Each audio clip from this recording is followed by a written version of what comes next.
જય શ્રી કૃષ્ણ. રાધે રાધે. રસોડામાં દાળના વઘારવાની સુગંધ સાથે એક અજીબ ગુંગામણ પણ ફેલાઈ રહી હતી. સવારના 10 વાગી રહ્યા હતા અને નેહાના હાથ મશીનની જેમ ચાલી રહ્યા હતા. ગેસ પર કુકર સીટી મારી રહ્યું હતું અને બીજી તરફ તે પરસેવે રેબઝેબ થઈને પરપેમાં ઝડપથી રોટલીઓ વણી રહી હતી. ત્યાં જ દરવાજાની ઘંટડી વાગી. બહાર એક કુરકરીવાળાનો ઊભો હતો. નેહાના હાથ લટવાળા હતા એટલે ત્યારે તે સાસુ વિમલાજીને જઈને દરવાજો ખોલ્યો. કુરિયરવાળાએ એક પેકેટ આપ્યું જેના ઉપર નેહાનું નામ લખેલું હતું અને જોતા જ વિમલાજીને ભભૂતિ તણાઈ ગઈ. તેઓ પેકેટ લઈને સીધા રસોડામાં આવ્યા અને પ્લેટફોર્મ ઉપર પછાડતા બોલ્યા, લ્યો આવી ગયો મહારાણી, વધુ એક સામાન. ખબર નહીં દર અઠવાડિયે એવું શું મંગાવી રહી છે જે ક્યારેક ચોપડી, ક્યારેક કોઈ સ્કીમ હોય તો ક્યારેક કપડાં. મારા દીકરાને શું એટીએમ મશીન સમજી રાખ્યો છે? નેહાએ ચૂપચાપ ગેસ ધીમો કર્યો અને પોતાના હાથ ધોવા અને ધીમા અવાજે કહ્યું, માજી, આમાં કોટનના 2 સૂટ છે. ગરમી વધુ વધી રહી છે અને મારા ગયા વર્ષના કોટનના સૂટ ફાટી ગયા છે એટલે જ મંગાવ્યા છે.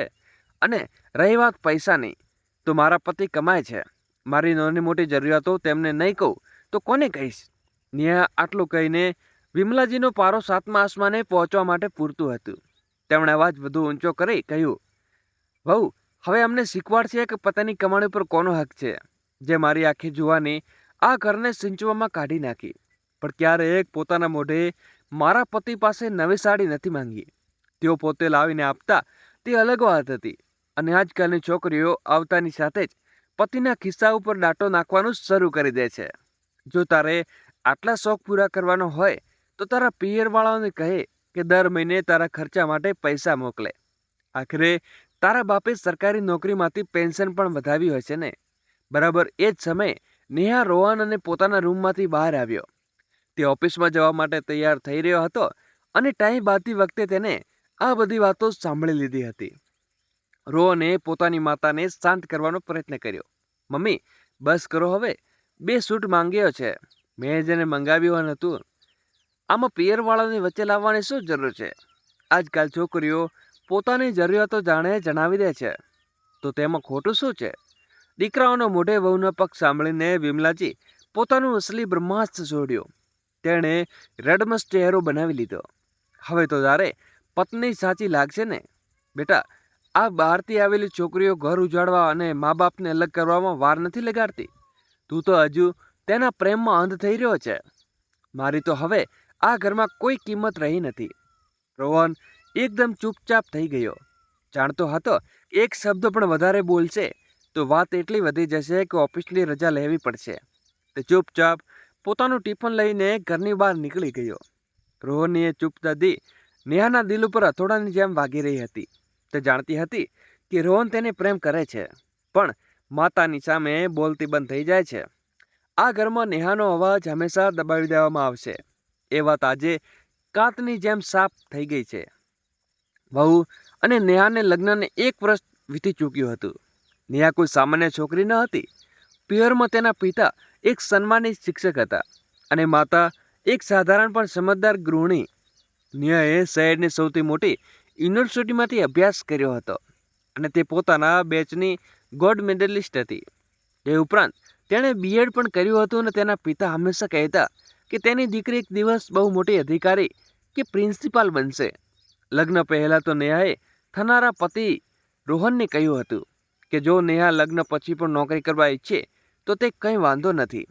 પરંતુ લગ્ન થતાં જ તેની સાસુએ સાફ કહી દીધું કે અમારા ઘરની વહુઓ બહાર જઈને નોકરી નથી કરતી. અમારે કમાવનારી નહીં, ઘર સંભાળનારી વહુ જોઈએ છે.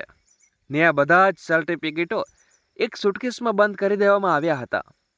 રોહને નેહાને સમજાવી હતી કે તું હજી નવી છે એટલે મમ્મી તને નોકરી કરવા નહીં દેતા. થોડો સમય જશે એટલે બધું ઠીક થઈ જશે.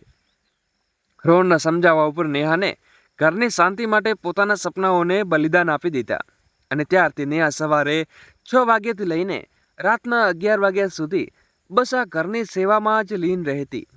એવું નહોતું કે વિમલાજીએ તેને પહેલીવાર ટોણો માર્યો હતો. છેલ્લે 1 વર્ષમાં તેને દરેક નાની મોટી જરૂરિયાતો ઉપર કોઈને કોઈ ટિપ્પણી ચોક્કસ થતી.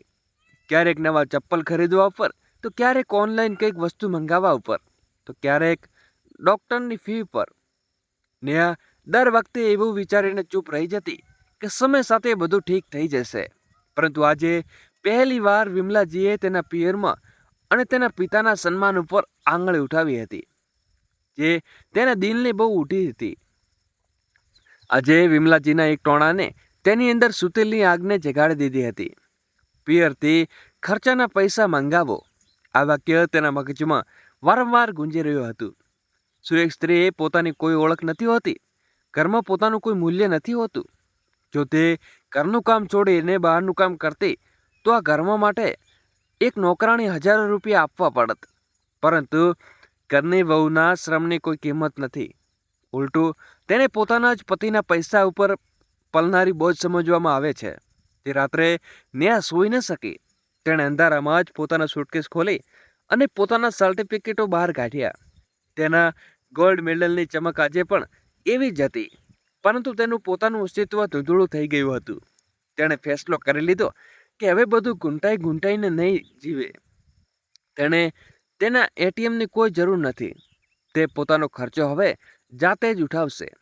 બીજા દિવસથી સવારે જ્યારે વિમલાજી બપોરે સૂતા હતા ત્યારે નેહા પોતાના રૂમમાં છુપાઈને ઓનલાઈન જોબ્સ અને સ્કૂલોમાં વેકન્સી શોધવા લાગી. તેણે ઘણીવાર સ્કૂલો અને કોચિંગ સંસ્થાઓમાં અરજી મોકલી હતી, પરંતુ શરૂઆતમાં સરળ ન હતી. ક્યાંકથી કોઈ જવાબ ના આવ્યો. અનુભવની કમી જણાવીને તેને ના પાડી દેવામાં આવી. અભ્યાસ પછીનો આ લાંબો સમય તેના આત્મવિશ્વાસ ઉપર લાંબો ભારે પડી રહ્યો હતો, પરંતુ તેને હાર ન માની. લગભગ 1.5 મહિનાની કોશિશ પછી તેને એક વહુ અને પ્રતિષ્ઠિત એડટેક કંપનીમાંથી ઓનલાઈન ટ્યુબર માટે ઇન્ટરવ્યૂનો કોલ આવ્યો. નેહાનો વિષય વધુ જ્ઞાન વધુ ઊંડું હતું. તેણે ઇન્ટરવ્યૂ બહુ સરળતાથી પાસ કરી લીધો.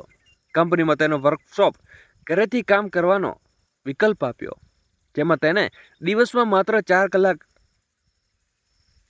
બાળકોને ઓનલાઈન ભણાવવાનું હતું અને સેલેરી પણ બહુ મોટી સારી હતી.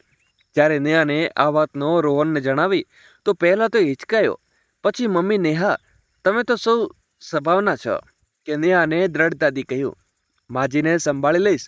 હું ઘરનું કોઈ પણ કામ ખોરવા નહીં દઉં, પરંતુ હવે મારી ઓળખાણને વધુ મારી શકું છું તેમ નથી. હું પણ એક માણસ છું અને મને સન્માનને જીવવાનો હક છે. નેહાએ તેની આંખોમાં એક સંકલ્પ જોયો. તેને લગ્ન પછી પહેલા ક્યારે જોયો ન હતો, પણ તેમને હા પાડી દીધી. તે રાત્રે રોહણે મોડે સુધી જાગતો રહ્યો. તેની યાદ આવી રહ્યું હતું કે લગ્ન સમયે નેહાના પિતા કેટલા ગર્વથી તેની સિદ્ધિઓ ગણાવી રહ્યા હતા. તેને પહેલી વાર અહેસાસ થયો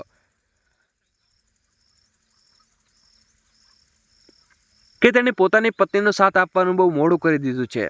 રોહન ખરાબ માણસ ન હતો, પરંતુ તેને ચૂપચાપથી પણ નેહાના સપનાની કેદ રાખવાનો ફાળો આપ્યો હતો. તેને મનોમન નક્કી કર્યું કે હવે માત્ર પતિ નહીં પણ નેહાનો સાથી બનીને તેની સાથે ઊભો રહીશ.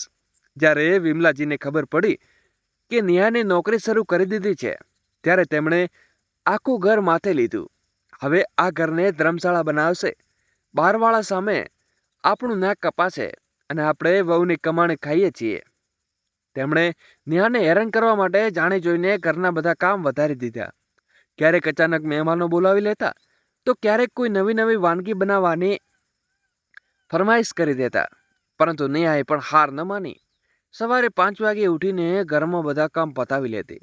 બપોરે જ્યારે બધા આરામ કરતા ત્યારે તે પોતાનું લેપટોપ ખોલી લેતી અને પૂરા આત્મવિશ્વાસ સાથે બાળકોને સામાન્ય વિજ્ઞાન ભણાવતી. તેની મહેનત અને લગન જોઈને રોહન પણ હેરાન હતો. તેને પછતાવો થઈ રહ્યો હતો કે તે પોતાની પત્નીની કાબિલિયતને 1 વર્ષ સુધી કઈ રીતે એક રસોડામાં કેદ કરી રાખી હતી. આખો મહિનો વીતી ગયો અને આજે મહિનામાં છેલ્લો દિવસ હતો. નેહાને પહેલી સેલેરી તેના બેંક એકાઉન્ટમાં જમા થઈ. આ માત્ર થોડા હજાર રૂપિયા ન હતા. તેની મહેનત અને તેના સ્વભાવ અને તેના અસ્તિત્વની કિંમત હતી. તેની આંખોમાંથી ખુશીના આંસુ વહી રહ્યા હતા. સાંજે જ્યારે રોહન ઓફિસથી પાછો વળી ગયો ત્યારે તે નેહાએ પોતાના વિમલાજીને ડ્રોઈંગ રૂમમાં બોલાવ્યા. નેહાના હાથમાં 2 પેકેટ હતા.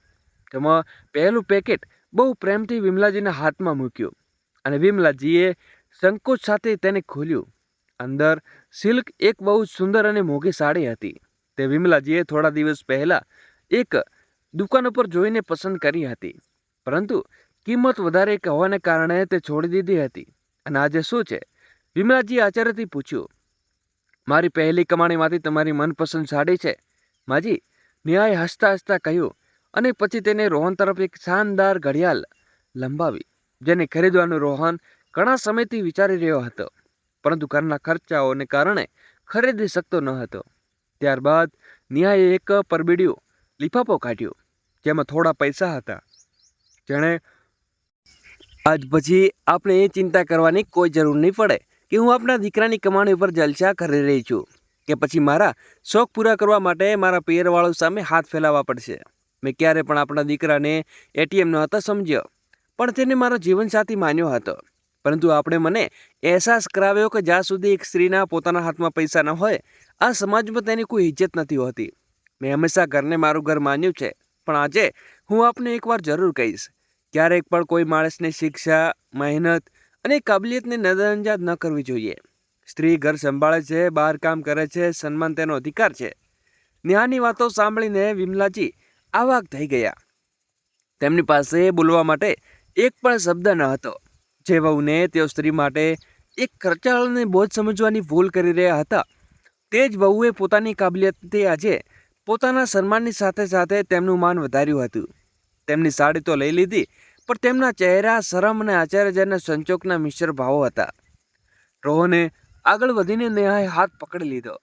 રોહનની આંખોમાં પોતાની પત્ની માટે ગર્વ હતો. તેને શબ્દોમાં બયાન કરી શકાય તેમ ન હતો. વિમલાજી મોડે સુધી સૂઈ ન શક્યા. વારંવાર તેમને નેહાની વાતો યાદ આવી રહી હતી.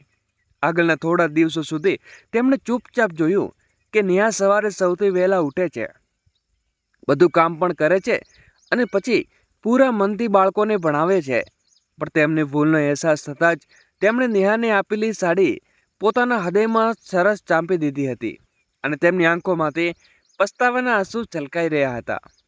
તે દિવસ પછી ઘરનું વાતાવરણ પૂરી રીતે બદલાઈ ગયું, અને હવે તેમને ઘરમાં નાના મોટા કામોમાં નેહાને મદદ કરવાનું પણ શરૂ કરી દીધું.